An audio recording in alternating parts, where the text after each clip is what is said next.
Nagising ako ng maaga today para mag-prepare ng breakfast. May iihawin akong isang isda na nabili ko kagabi, kaya lang wala pala akong nabiling uling. Kaya eto na lang ang gagawin ko, inihaw hack. Maglalagay lang ng asin sa kawali, tapos ilalagay ng isda. Babantayan hanggang maluto. Pwede ring takpan para mabilis na maluto yung isda.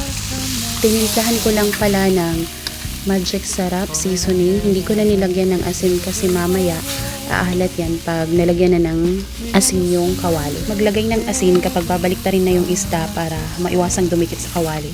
Yung sa akin, medyo konti lang yung nailagay kong asin kaya ayun, dumikit. Nagpakuha din pala ako ng dahon ng saging. Gagamitin ko mamaya para sa ibang dish naman na lulutuin ko. Bumili din pala ako ng itlog na maalat, kaya lang hindi itlog ng itik yung nabili ko, pero okay na to.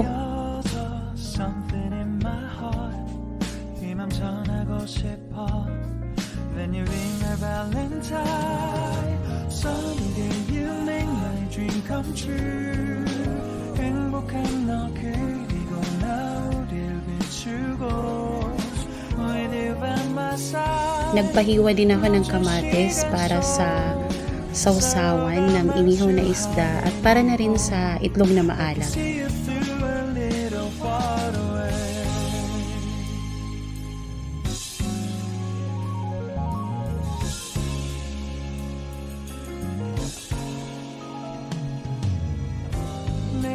Samahan na rin natin ang pipino para pang-garnish.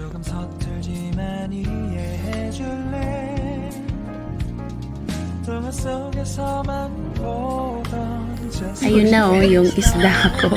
Nagmukha ng isda ng malagyan ng garnish.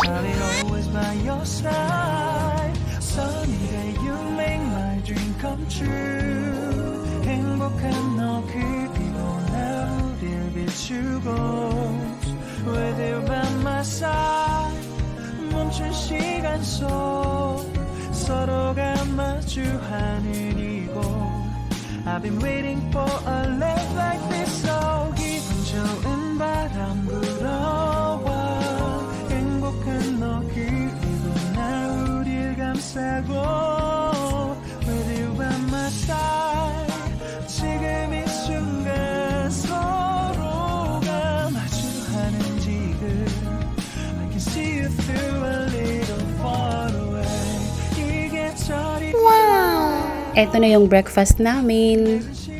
Next naman ay magluluto ako ng sweet ginger chicken para sa dadalhing potluck ng anak ko for their closing party. Prinito ko lang yung chicken, tapos yung sauce naman pinaghalo-halong tubig, soy sauce, asukal, konting asin, ginger. Nilagyan ko din pala ng cornstarch ang ating sauce para lumapot ng konti. Pagkatapos maluto ay inilipat ko na sa maliit na bilao at binudburan ko na rin ng sesame seeds.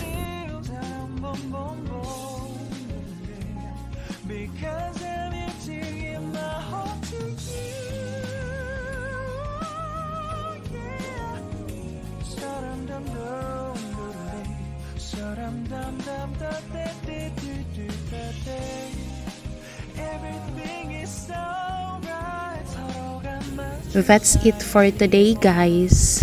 Hanggang sa muli.